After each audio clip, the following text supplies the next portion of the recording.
to put on the red light. What's up, guys? TruckDriver101.com. Sitting here waiting again, because waiting is what I do when you are in a day cab. I could have been home by now if they just give me my load.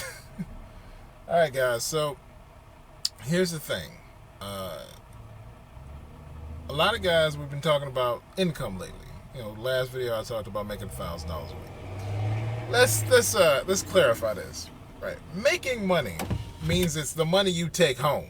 Okay, and a lot of you guys, also you guys who are papas, you know, you got kids. You know, you need to realize, you know, some of you guys need to realize that when those kids grow up and you don't get that tax deduction anymore, you're not going to be making that much. Okay, so gross, meaning that that's the money you made. Net, meaning you want to net $1,000, right? Because just got in a conversation with a guy talking about, oh, well, you know, I make $1,200, right?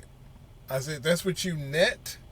Well, you know, I made it, you know, and I'm like, you know, the government stole it. No, you paid taxes, right? You knew those taxes were coming, right? So the government didn't steal them.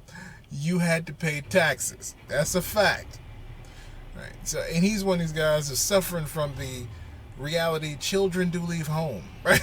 They will leave, and they will not be dependents. Once they are not dependents, they are not deductible. So you will pay more in taxes. Just a little bit, little information out there for them people who confuse the word gross income with net income. There's a difference. All right, guys, TruckDriver101.com. Just because your check says a certain amount doesn't mean you actually made it unless you take it home. That's called net. I'm talking net income. Net.